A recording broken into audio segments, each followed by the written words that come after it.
식당을 살아가면서 여러 가지 섭섭한 일들을 겪게 되죠. 여러분들은 어떤 섭섭한 일들을 겪으셨습니까? 혹시라도 기대하고 샀던 복권이 그만 당첨되지 않아서 섭섭하지는 않으셨는지요? 또는 물질적인 큰 손해를 봐서, 또는 아주 친했던 친구와 헤어지게 되어서, 또는 사랑하던 사람과 헤어지게 되었을 때, 아니 부모님이 돌아가셨을 때, 그럼요, 그 어느 것인들 다 크고 작은 섭섭함이 있는 것이고, 또 어떤 것은 더 크고 어떤 것은 작다, 그렇게 말할 수 없을 만큼의 우리의 마음에 섭섭함과 아픔을 안겨주는 일들이 많이 있습니다. 그러나 그렇다고 해도 정말 가장 마음 아프게 하는 그런 일들이라면 어떤 일일까요? 또 어떤 때 정말 참 우리의 마음 가장 마음 아픈 고통이 될까요? 제 생각에는 아마 자녀들을 먼저 떠나보낸 부모의 마음이 아닐까 싶습니다. 부모는 죽어서 땅에 묻지만 자식은 죽어서 부모의 가슴에 묻는다는 말이 있듯이, 자식을 먼저 보낸 부모의 마음은 무엇과도 비교할 수 없는 큰 아픔일 것입니다. 여러분 중에서도 아마 자녀를 먼저 보내고 마음 아파하는 부모님들이 계시겠습니다만, 어린 자녀를, 또는 아직 한참 젊은 자녀를 먼저 보내고 문득문득 살아가면서 솟구치는 아픔을 안고 살아야 하는 부모의 마음을 어떻게 표현할 수 있겠습니까? 그런데 이런 아픔을 안고 살아가는 한 사람이 있습니다. 그는 딸에게 보내는 굿나잇 키스라고 하는 책을 쓴, 그래서 자신의 아픈 마음을 같이 그런 아픔을 겪고 있는 사람들과 위로를 나누고자 해서 책을 쓴 이어령 선생님입니다. 우리나라의 최고의 지성의 대표자라고도 하죠. 그는 사랑하는 딸을 먼저 보내고 그 아픔을 참을 수가 없어서 1주기, 2주기 때도 그 아픔을 내보이지 못하다가 3주기가 되어서야 비로소 딸을 가진 이 세상의 모든 아버지들에게, 그리고 사랑하는 이를 잃은 세상의 모든 사람들에게 보내는 위안과 희망의 메시지를 담아서 이 책을 썼다고 합니다. 그는 밤늦도록 글을 쓰고 강의를 준비하면서 바삐 살아가던 시절, 딸이 잠자러 가기 전에 문 앞에 서서 머뭇거리며 아빠의 굿나잇 키스를 기다릴 때도 자신의 일에만 너무 몰두해서 등을 돌려서 그 딸을 한번 바라보지도 않았고, 그리고 그냥 잘 자라고 했던 자신을 후회하면서 뒤늦게나마 글을 써서 딸을 향해서 굿나잇 키스를 보내면서 천국에 있는 딸을 향한 우편 번호 없는 편지를 띄우곤 했답니다. 내가 방문을 두드리는 소리를 듣지 못했다. 내가 내게로 다가오는 발자국 소리를 듣지 못했다. 나는 글을 써야 했고 너는 잠들어 있을 시간이었다. 딸은 이미 죽어서 그의 곁을 떠나갔는데 뒤늦게서야 글로써 자신을 후회하며 변명하는 아버지의 아픈 마음입니다. 내 생각이 난다. 해일처럼 밀려온다. 그 높은 파도가 잔잔해질 때까지 나는 운다. 저는 제 아래 여동생 둘이 있습니다만, 원래는 두 여동생 사이에 또 한 여동생이 있었습니다. 그런데 제가 초등학교 때 무슨 병인지는 모르지만은 몇 달 앓다가 죽었습니다. 어머니가 죽은 그 여동생을 아마 어딘가에 갖다 묻고 돌아오셨던 것 같습니다. 방에 들어오셔서 털썩 주저앉으시더니만 벽에 기대서 며칠을 우시는데, 제가 봐도 엄마가 얼마나 슬피 우시던지 그 모습이 아직도 가끔씩 떠오르곤 합니다. 세계적인 석학이라는 이어령 선생님, 그러나 아버지로서 먼저 떠난 딸을 그리워하면서 그 마음의 아픔을 간직한 채 눈물만 흘리는 모습이 눈에 선해지지 않습니까? 저도 아버지로서, 아니 우리 모두 다 어머니 아버지로서 그의 마음을 어찌 모를 수 있겠습니까? 내 생각이 난다. 해일처럼 밀려온다. 그 높은 파도가 잔잔해질 때까지 나는 운다. 만일 지금 나에게 그 30초의 시간이 주어진다면, 하나님이 그런 기적을 내게 베풀어 주신다면, 그래 미나야, 딱 한 번만이라도 좋다. 낡은 비디오 테이프를 되감듯이 그때의 옛날로 돌아가자. 나는 그때처럼 글을 쓸 것이고 너는 엄마가 사준 레이스 달린 하얀 잠옷을 입을 거다. 그리고 아주 힘차게 내 방문을 열고 아빠 굿나잇 크게 외치는 거다. 약속한다. 이번에는 머뭇거리면서 서 있지 않아도 된다. 나는 글을 쓰던 펜을 내려놓고 읽다만 책장을 덮어두고 두 팔을 활짝 편다. 너는 달려와 내 가슴에 안긴다. 내 키만큼 천정에 다다를 만큼 널 높이 들어 올리고 졸음이 온 너의 눈, 상기된 너의 뺨에 굿나잇 키스를 하는 거다. 굿나잇 미나야.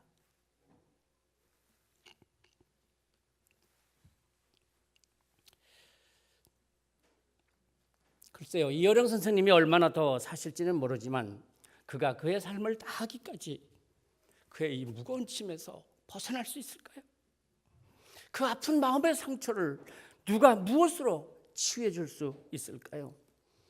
3주기가 아니라 4주기, 5주기, 어쩌면 지금 6주기나 7주기쯤 되었을지 모르지만, 아니 10주기가 된다고 한들, 아무리 세월이 흐르고 그의 지식이 더 많아진다고 한들 그가 이 아픔의 상처를 어디서 치유받을 수 있겠습니까?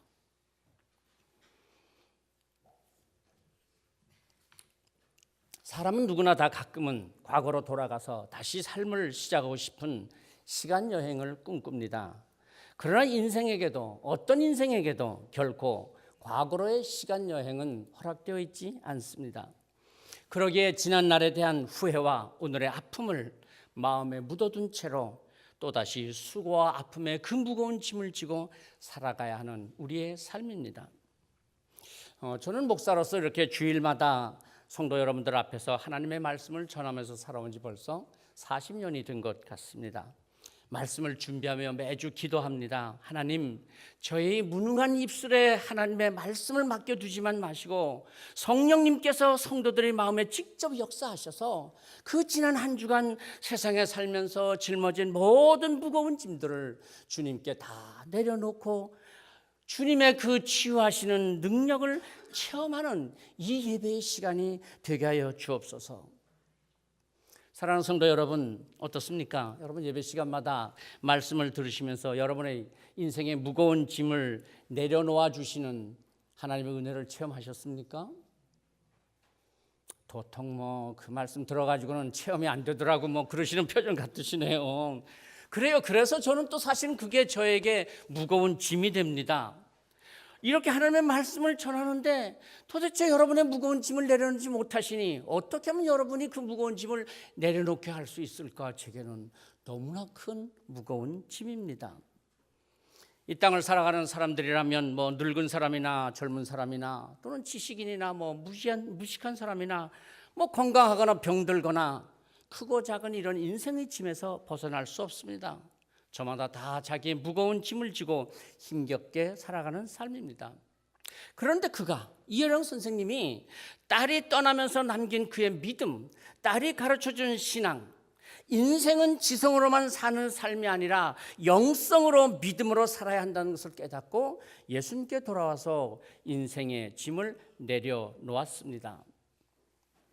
잠시 나는 하나님을 원망했었다. 주님을 위해서 방황하는 땅끝 아이들을 위해서 아픈 몸으로 기도드리던 너의 정성이 너무나 안타까웠던 거다. 너의 그 검불 같은 야윈 몸에서 무엇을 더 가져갈 것이 있다고 하나님은 이 고통을 주신단 말인가? 나는 아무리 성경을 읽고 또 읽어도 도대체 이해할 수가 없었다. 그런데 당사자인 너는 하나님을 원망하지 않고 하늘의 신보옷을 입고 지상을 떠났는데 신앙심이 부족했던 나는 주님에 대한 욕된 생각을 잠시나마 했던 거다. 나는 더 이상 너의 죽음에 대해서 말하지 않는다. 그만큼 죽음은 내 앞에도 가까이 다가왔다. 이제 이 말을 꼭 들려주고 싶다. 나는 너의 죽음에 대한 슬픔을 망각했기 때문이 아니라 그 슬픔의 노을이 아침의 노을로 바뀌어버리는 재생과 부활의 힘을 믿는 거다. 남들이 다 놀리더라도 나는 그 힘이 내가 말하는 믿음의 힘이고 희망이고 빛이라고 생각한다. 그래서 그가 쓴 책들이 지성에서 영성으로, 의무는 지성을 낳고 믿음은 영성을 낳는다. 제목만 들어도 여러분 벌써 그의 놀라운 변화가 느껴지지 않습니까? 그는 많은 사람들에게, 특별히 지성을 자랑하며 믿음을 무식하다고 여기는 사람들에게 말합니다. 남들이 다 놀리더라도 나는 그 힘이 내가 말하는 믿음의 힘이고 희망이고 빛이라고 생각한다. 수고하고 무거운 짐진 자들아 다 내게로 오라. 내가 너희를 쉬게 하리라. 나는 온유하고 겸손하니 나의 멍에를 메고 내게 배우라. 그리하면 너희의 마음이 쉼을 얻으리라. 예수님께서는 두 번이나 강조해서 말씀하십니다. 다 내게로 오라. 내가 너희를 쉬게 하리라. 너희의 마음이 쉼을 얻으리라. 오늘 우리가 믿음을 가지고 산다고 하면서도 여전히 고민이 많고 걱정도 많고 아픔도 많습니다.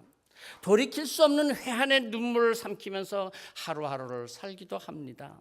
그런데 예수님께서는 오늘 우리를 초청하십니다. 너의 수고, 그 무거운 짐을 내려놓아라. 내가 너희를 쉬게 하리라. 수고하고 무거운 짐진 자들아 다 내게로 오라. 왜 예수님께서 오라고 하시는 것일까요? 떠나 있기 때문에.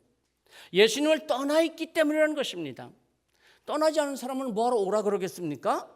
떠나 있으니까 오라고 하시는 것이죠. 하나님을 떠난 사람에게 하나님께로 돌아오라고 부르십니다. 하나님을 떠난 인간, 창세기에 보면 하나님께서 먹지 말라고 하셨던 그 선악과를 따먹고 아담과 하와가 첫 번째 한 행동이 무엇이었습니까? 하나님을 피하여 동산 나무 사이에 숨었습니다. 그래서 하나님께서 아담아 내가 어디 있느냐 부르시고 찾으셨습니다. 하나님을 피하고 떠난 존재, 이것이 바로 하나님 없이 오늘을 살아가는 인간의 실존 아니겠습니까? 지성을 믿고 물질을 믿고 자기의 즐거움을 따라서 하나님을 떠나서 살아가는 인간, 그래서 하나님을 피하고 하나님에게서 숨고 도망치는 인생을 살아갑니다. 여기에 오늘 인생의 수고와 슬픔, 아픔과 무거운 짐이 있는 것입니다.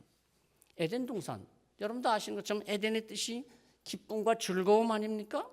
하나님께서 사람을 지으시고 그 삶에 복을 주셨습니다. 그리고 기쁘고 즐거운 삶을 살라고 하셨습니다. 오늘처럼 이렇게 우리가 피곤하고 힘들고 우울한 삶을 살라고 하신 것이 아니었습니다. 죄책감으로 갈등하고 다투고 싸우기를 원하지 않으셨습니다. 하나님은 우리가 기쁨의 동산에 거하기를 원하십니다. 그런데 우리는 왜 이렇게 피곤하고 힘들고 우울한 삶이 되었습니까? 죄를 짓고 하나님을 피하여 떠났기 때문입니다. 하나님을 떠나 스스로 자기의 쾌락을 추구하느라고 하나님에게서 숨었습니다. 해서는 안 될 불의와 부정을 하느라고 하나님을 피하였습니다. 하나님 없이 내 맘대로 살고 싶다고 하나님을 떠났습니다. 그래서 피곤하고 힘들고 지친 삶을 사는 것 아니겠습니까? 오늘도 하나님께서는 우리를 부르십니다. 내가 살 곳은 지금 그것이 아니다. 나에게로 돌아와라. 목마르다고 탄산음료를 계속 마시면 더욱더 목말라 괴로운 모습이 바로 오늘 오늘을 살아가는 현대인들의 모습이 아니겠습니까? 로마서 5장에서 바울 사도는 이렇게 말씀합니다. 6절이죠. 우리가 연약할 때, 우리가 아무것도 할 수 없는 무능함과 연약함에 있을 때 기약대로 그리스도께서 경건하지 않은 자를 위하여 죽으셨도다.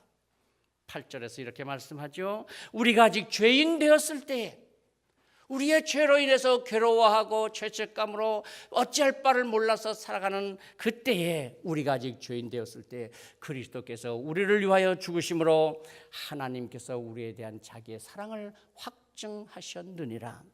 10절입니다. 곧 우리가 원수 되었을 때에, 하나님과 그래서 떠나서 죄에 빠져서 하나님과 원수 되었을 때, 그때 그의 아들의 죽으심으로 말미암아 하나님과 화목하게 되었은즉, 화목하게 된 자로서는 더욱 그의 사랑하심으로 말미암아 구원을 받을 것이라.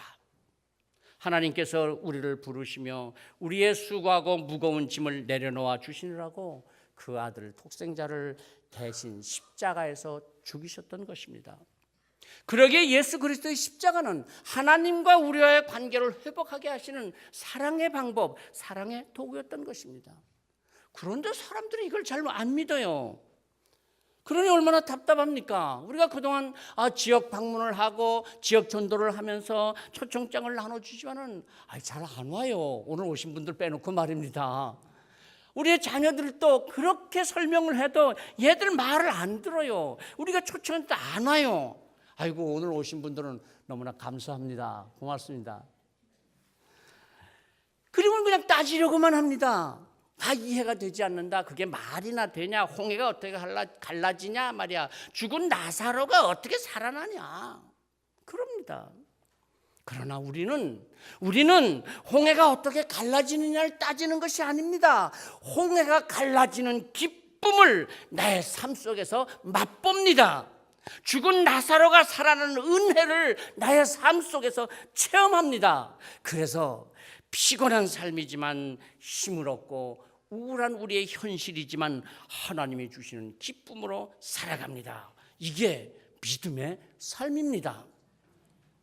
신앙은 이론이 아닙니다. 체험이 아닙니다. 내가 땀을 펄펄 흘리면서 바람 한 점도 없는 날, 그런 날에 산 위에 올랐습니다. 그랬더니 갑자기 어디선가 시원한 바람 한 줄기가 휙 불고 지나갔습니다. 얼마나 시원한가. 분명히 바람은 불고 지나갔습니다.